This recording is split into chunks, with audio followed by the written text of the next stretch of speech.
Villain ரோலும் பண்ணிட்டீங்க, காமெடியின் role 2 ரோலுமே பண்ணிட்டீங்க. ஆனா உங்களுக்கு பிடிச்ச எனக்கு இந்த ரோல் தான் ரொம்ப பிடிச்சிருக்கு அப்படின்னா எந்த ரோல் சொல்லுவீங்க? இல்லை, கண்டிப்பா வந்து காமெடி ரோல் தான். Comedy role. நீங்க காமெடி ரோல் ஒருத்தர் சிரிக்க வைக்கிறது அழுக வைக்கிறதும் சின்ன விஷயம் இல்லை.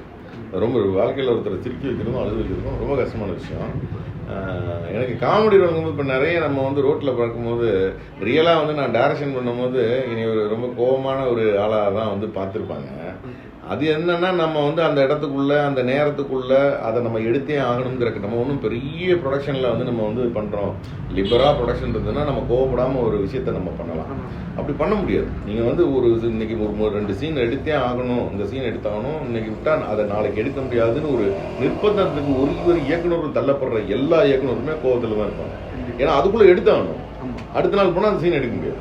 இப்படி ஒரு சந்தர்ப்பத்தில் அப்படிதான் நம்ம எனக்கு அமைஞ்ச படங்கள்லாம் கொஞ்சம் பட்ஜெட் படங்கள்னால அந்த மாதிரி சூழ்நிலையே என்னை பார்த்துருப்பாங்க.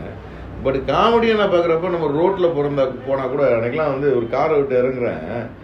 இது என் வாழ்க்கையில் நடந்த ஒரு விஷயம். நம்ம ரோட்டில் ஒரு மப்சல் ஏரியாவில் ஒரு சின்ன மலைப்பாங்கான ஏரியா போயிட்டுருக்கேன். பின்னால் வந்து 2 பேர் காரை இடிச்சிட்டாங்க. பயங்கரமாக கோவமாயி வந்து வண்டியை விட்டு இறங்கி எப்படி போவோம், டே இங்கே போடுறா நம்ம காமெடி பேசுகிறா அப்படின்னு வந்து என்னை பார்த்து அப்படியே சந்தோஷமாயி தலைவா வாங்க தலைவான்னு எனக்கு எப்படி ரியாக்ட் பண்ணுறதுன்னு தெரியல. இவங்க பார்த்து இப்போ எப்படி நம்ம கோவப்படுறது, உண்மையிலேயே இடிச்சு இங்கெல்லாம் அவங்களுக்கு ரத்தம் வேற கீழே விழுந்துட்டானுங்க இடிச்சுட்டு.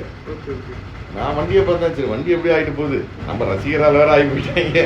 அப்புறம் சொல்லிட்டு அப்புறம் நான் ஒரு 200 ரூபாய் கையில் விட்டு பக்கத்தில் எங்கேயா டாக்டர் போய் ட்ரீட்மெண்ட் எடுக்கடா அப்படின்னு சொல்லி கொடுத்து விட்டேன்.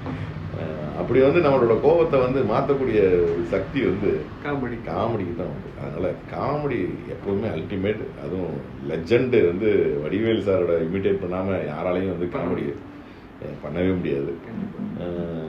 எனக்கு காமெடி நடிகாவும் அவரையும் எனக்கு ரொம்ப பிடிக்கும். உங்களுக்கு பிடிச்ச ரோல் வந்து காமெடி ரோல். காமெடி ரோல் தான்.